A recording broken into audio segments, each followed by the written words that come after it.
बड़ी खबर आपके टेलीविजन स्क्रीन पर आ गई है। लखनऊ से ये बड़ी खबर है, आपको बता दें। और ये खबर है, माता प्रसाद पांडे नेता प्रतिपक्ष होंगे। ये बड़ी खबर, एसपी विधायकों की बैठक के बाद फैसला, माता प्रसाद पांडे को आपको बता दें नेता प्रतिपक्ष बनाया गया है समाजवादी पार्टी की तरफ से।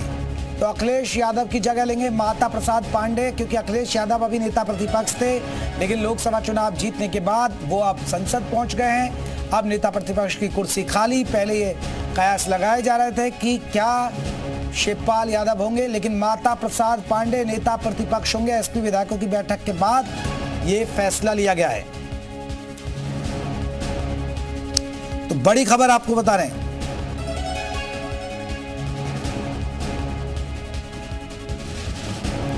ये बड़ी खबर,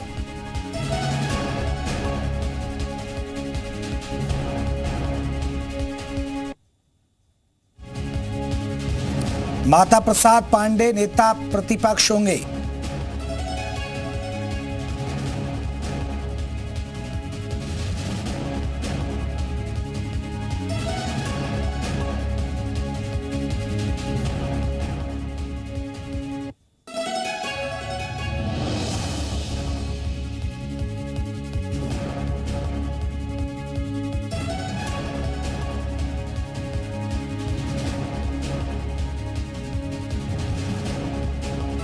तो बड़ी खबर बता दें, एसपी विधायकों की बैठक के बाद फैसला लिया गया है, माता प्रसाद पांडे को नेता प्रतिपक्ष बनाया। विशाल हमारे साथ, हमारे सहयोगी और ज्यादा अपडेट के साथ। विशाल, पहले ये अटकलें थी कि शिवपाल यादव को नेता प्रतिपक्ष बनाया जा सकता है, लेकिन लग रहा है कि पीडीए फॉर्मूले पर काम किया यहां पर माता प्रसाद पांडे को बनाकर। देखिए, बिल्कुल माता प्रसाद पांडे को नेता प्रतिपक्ष बनाने के पीछे मकसद बिल्कुल साफ है, क्योंकि उनका एक बड़ा राजनीतिक अनुभव रहा है, खासतौर से विधानसभा अध्यक्ष भी वो रह चुके हैं। और इसीलिए चूंकि अखिलेश यादव के गैर मौजूदगी में समाजवादी पार्टी को लीड करने के लिए माता प्रसाद पांडे को फिलहाल जो है मौका दिया गया। हालांकि चर्चा बहुत ज्यादा थी कि इंद्रजीत सरोज और इसके साथ साथ तमाम जो है बात करें रामाचल राजभर की बात कर लें, इसके साथ साथ शिवपाल यादव की, लेकिन ये कहा जा रहा था कि इंद्रजीत सरोज और रामाचल राजभर जो है वो बसपा से आए थे। ऐसे में जो समाजवादी पार्टी के पुराने नेता थे वो ये नहीं चाहते थे कि इनको मौका दिया। शिवपाल यादव का नाम इसलिए शायद आगे नहीं किया गया क्योंकि परिवारवाद का आरोप लग सकता था, और इसीलिए जैसे लाल बिहारी यादव को बाकायदा शिक्षक क्षेत्र से लाकर एमएलसी बनाया, जो एमएलसी के में जो है विधान परिषद में नेता प्रतिपक्ष बनाया था, तो वही माता प्रसाद पांडे को इसलिए नेता प्रतिपक्ष बनाया गया है क्योंकि विधानसभा अध्यक्ष रह चुके हैं, सदन की कार्रवाई को बहुत सुचारू रूप से चला भी चुके हैं, जानकारी रखते हैं, अनुभव है, और इसीलिए सपा की तरफ से वो वहां पर पुरजोर जो है तरीके से। विशाल, जिस तरह मैं जिक्र कर रहा था कि एक पीडीए फॉर्मूला, पिछड़ा, दलित, अल्पसंख्यक, लेकिन अब कहीं ना कहीं सवर्णों को साधने की भी कोशिश है। नहीं, देखिए, बिल्कुल ये सवालों को साधने की कोशिश भी है, और शायद पीडीए का फॉर्मूला इसलिए भी यहाँ पर लागू नहीं किया क्योंकि शायद ये लग रहा था कि उनको कि अवधेश प्रसाद को चूंकि आगे कर ही रहे थे संसद में, हमने देखा लगातार जो है अवधेश प्रसाद साथ में लेकर चले।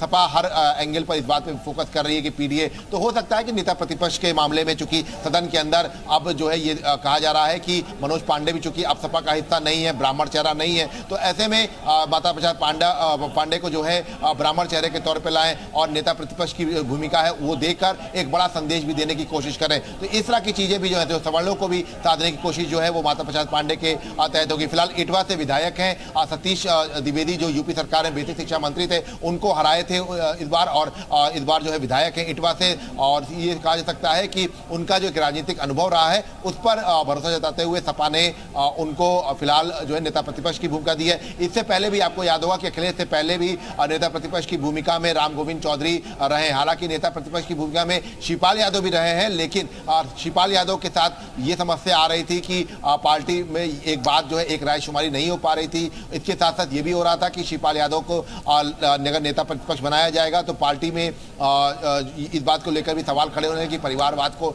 जो है हवा दी जा रही है। इस तरह की तमाम चीजें हो सकती हैं। तो फिलहाल ये कह सकते हैं कि बिल्कुल विशाल आप बने रहिए। आपको बता दें सिद्धार्थनगर के इटवा से हैं माता प्रसाद पांडे विधायक। एक बार ये बड़ी खबर टेलीविजन स्क्रीन पर आपके आ रही है, माता प्रसाद पांडे नेता प्रतिपक्ष होंगे। एसपी विधायकों की बैठक के बाद फैसला लिया है, और आपको बता दें जनता उन्हें कई बार चुन चुकी है, छठी बार भी वो विधायक बने हैं। इसके अलावा दर्शकों को बता दें सिद्धार्थनगर के इटवा से विधायक हैं माता प्रसाद पांडे, और इससे पहले भी वो स्पीकर रह चुके हैं। वो आपको बता दें मुलायम सरकार में स्पीकर रह चुके हैं। 2003 से लेकर 7 तक स्पीकर रहे थे माता प्रसाद पांडे, नेता प्रतिपक्ष अब बना दिए गए। तो आपको बता दें 2003 से 7 के दौरान भी वो अध्यक्ष रह चुके हैं विधानसभा के, उनको जिम्मेदारी मिली है। तो पार्टी में एक वरिष्ठ लीडर के तौर पर उनकी पहचान है, अनुभवी नेता हैं। विशाल हमारे साथ जुड़े हैं और विशाल एक अनुभवी नेता भी हैं क्योंकि स्पीकर भी रहे और 6 बार जनता ने उन्हें विधायक बनाया, 6ठी बार उन्हें चुनकर भेजा है। तो एक अनुभव को भी तरजीह दी गई है, एक वरिष्ठता को भी तरजीह दी गई है।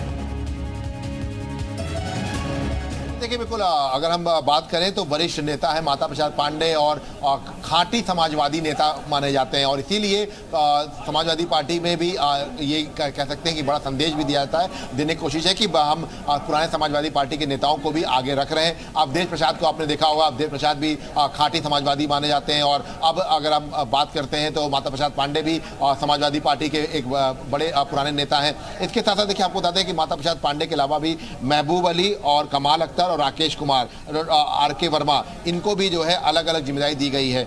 महबूब अली को अध्यक्षता मंडल विधानसभा का जो है अध्यक्ष बनाया गया है। इसके साथ साथ कमाल अख्तर को मुख्य सचेतक बनाया गया है। अभी तक मुख्य सचेतक की जो भूमिका थी वो मनोज पांडे के पास थी, ऐसे में मनोज पांडे की जगह अब कमाल अख्तर को जो है मुख्य सचेतक की भूमिका में जो है रखा गया है। मनोज पांडे का जो मुख्य सचेतक का पद था वो हटा दिया गया है। इसके देखिए बिल्कुल माता प्रसाद पांडे का जो नाम है वो फिलहाल इसलिए फाइनल किया गया है क्योंकि ये कहा जा रहा है कि सवर्णों को भी अब साधने की कोशिश की जा रही है और इसी वजह से अब ब्राह्मण चेहरे को सामने लाया गया है। चूंकि अभी तक अगर हम बात करें तो मनोज पांडे को ब्राह्मण चेहरे के तौर पर आगे रखा गया था, लेकिन मनोज पांडे ने पाला बदला। उसके बाद लोकसभा चुनाव से ठीक पहले जो बगावत की, उसके बाद सपा के पास ब्राह्मण चेहरे के तौर पर ऐसे तो कई नेता थे लेकिन कोई ऐसा नेता नहीं था जो पूरा जो है जिस पर भरोसा जताया जा सके। तो ऐसे में अब माता प्रसाद पांडे पर एक बार फिर से भरोसा जताया गया है, नेता प्रतिपक्ष उनको बनाया गया है और पूर्व में भी वो चूंकि विधानसभा अध्यक्ष रह चुके हैं तो ऐसे में उनके पास काफी अनुभव रहा है और सदन में अखिलेश यादव की गैर मौजूदगी के बाद वो जो है तमाम जो सपा का जो मजबूती से पक्ष है वो रख सकेंगे और इसी बात को लेकर फिलहाल जो है अखिलेश यादव ने माता प्रसाद पांडे को जिम्मेदारी दी है। तो इन सब चीज़ों को लेकर फिलहाल ये कह सकते हैं कि जो मुख्य सचेतक का जो पद था जो मनोज पांडे का वो भी वापस ले लिया गया था और अब उस पद पर कमाल अख्तर को जो है रखा गया है। तो पीडीए फॉर्मूला वहाँ जरूर अपनाया गया है। इसके साथ साथ और जो पद हैं जो विधानसभा में जो नियुक्ति की गई है इसमें महबूब अली को अध्यक्षता मंडल की जिम्मेदारी दी गई है, मुस्लिम चेहरे के तौर पर आते हैं। राकेश कुमार, आर.के. वर्मा जो है उप सचेतक बनाए गए हैं। तो तमाम जो है चीजें जो है ध्यान रखिए। चलिए विशाल, मैं लौट रहा हूँ। अभिषेक वाजपेयी जी हमारे साथ हैं, समाजवादी पार्टी के नेता हैं, प्रवक्ता हैं। अभिषेक जी, माता प्रसाद पांडे नेता प्रतिपक्ष होंगे अब, सर कैसे देखते हैं? आपकी पार्टी ने फैसला लिया, क्या सवर्णों को साधने की कह सकते हैं ये रणनीति? देखिए ये तो बहुत ही खुशी की बात है क्योंकि पार्टी का हर एक फैसला आदरणीय अखिलेश यादव जी सोच समझ करके लेते हैं और हर एक वर्ग को वो देखते हैं।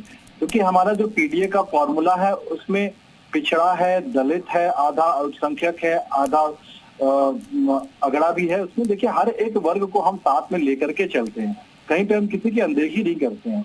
अगर आप पहले भी देखेंगे कई जगह पे माननीय जी ने जो फैसले लिए उसमें अल्पसंख्यक लोगों को भी लिया गया, पिछड़ा वर्ग के लोगों को भी लिया गया। हर जगह पे वो हर व्यक्ति को ले करके चलने वाले हैं क्योंकि उसमें जनता के सभी मुद्दों को ले करके चला जाए, एक साथ लेकर के चला जाए, इन चीजों को ध्यान में रख करके वो फैसला करते हैं क्योंकि उनके लिए जनता के मुद्दे सबसे प्राथमिक तौर पे। और आदरणीय माता प्रसाद जी बहुत ही सीनियर लीडर है और पहले भी आप जानते हैं कि विधानसभा अध्यक्ष भी रह चुके हैं। तो इन चीजों के रिगार्डिंग वो आगे बढ़े और हर चीज सोच समझ करके हम रणनीति को आगे बढ़ा रहे हैं। अभिषेक जी, आप पहले नाम चल रहा था कि शिवपाल यादव को बनाया जा सकता है। अगर शिवपाल यादव भी होते तो एक अनुभवी लीडर होते और एक चेहरा होता है और जब वो अपनी बात रखते तो एक अटेंशन मिलती। आपको नहीं लग रहा है? ठीक है, माता प्रसाद पांडे भी एक अनुभवी है, 6 बार के विधायक हैं, आपके विधानसभा स्पीकर भी रह चुके हैं, लेकिन शिवपाल यादव भी नेता प्रतिपक्ष अगर होते तो एक और वजनदारी बढ़ जाती, मैं कहता।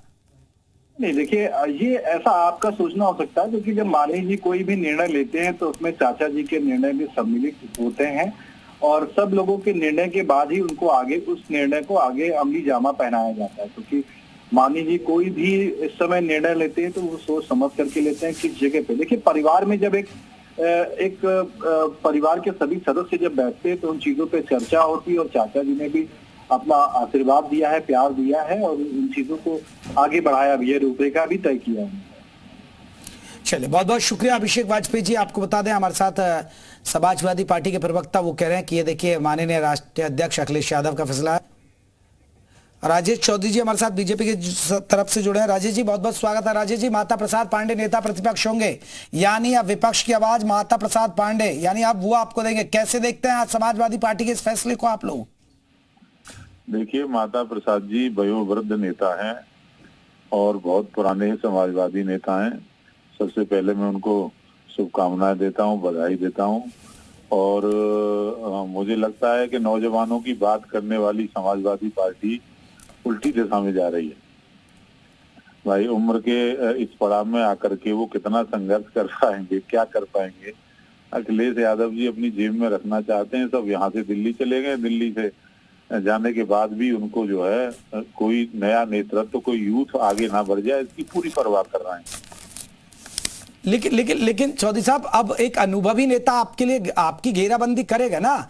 एक अनुभव काम आता है, विधानसभा के अंदर अनुभवी हैं, अध्यक्ष वो रह चुके हैं, तो ऐसे में और आपको अनुभवी नेता का सामना करना पड़ेगा आपको। देखिए, जैसा मैंने कहा, वो वयोवृद्ध नेता है और उम्र, काम करने की एक उम्र होती है। 20 साल की उम्र में होता है कोई व्यक्ति तो अलग प्रकार से काम करता है, 30 में होता है तो अलग करता है। जैसे जैसे उम्र बढ़ती है और वर्किंग कैपेसिटी कम होती चली जाती है। अब मुझे लगता है वो 84 साल के होंगे, 80 साल के ऊपर के होंगे। अब उस उम्र में क्या कर पाएंगे? एक तरफ योगी जी और एक तरफ माता प्रसाद पांडे जी। जनता तुलना कर रही होगी, दोनों की क्या तुलना होगी? लेकिन राजेश जी, ऐसा माना जा रहा है क्योंकि उपचुनाव है और उपचुनाव में कहीं ना कहीं माता प्रसाद पांडे को, एक ब्राह्मण चेहरा को नेता प्रतिपक्ष बनाना, यानी सवन वोटरों को साधने की कोशिश की गई है समाजवादी पार्टी की तरफ से, क्योंकि पीडीएफ फॉर्मूला इनका लोकसभा में हिट रहा। ये तो धुर ब्राह्मण विरोधी रहे जिन्होंने राम भक्तों पर गोलियां चलवाई हैं, जिन्होंने हत्या की हो कार सेवकों की। वो लोग क्या ब्राह्मणों को जोड़ेंगे? अब जाकर के बंबई के अंदर जाके चादर चढ़ा रहे हैं, तो ब्राह्मण तो कभी चादर चढ़ाने का काम करता नहीं है। उस पे सैयद पे जाके, मजार पे जाकर के ये लोग चादर चढ़ाने का काम कर रहे हैं। तो इनका एजेंडा कुछ और रहता है और दिखाने को कुछ और होता है। हाथी के दांत खाने के कुछ और, दिखाने के कुछ और। मुझे नहीं लगता है ब्राह्मण समाज पे किसी प्रकार का कोई असर पड़ेगा। ब्राह्मण समाज भारतीय जनता पार्टी के साथ है और हमेशा रहे। चलिए राजेश जी, बहुत बहुत शुक्रिया। राजेश चौधरी हमारे साथ जुड़े, बीजेपी के प्रवक्ता हैं और उनका कहना है कि ये एक बुजुर्ग नेता, कई समाजवादी पार्टी एक तरफ कहती है कि युवाओं नेताओं को हमें आगे लाना है, लेकिन एक बुजुर्ग नेता को ये जिम्मेदारी दी है और ऐसे में सबसे बड़ा सवाल है कि बुजुर्ग सदन में क्या तस्वीर रहेगी, ये देखना दिलचस्प होगा।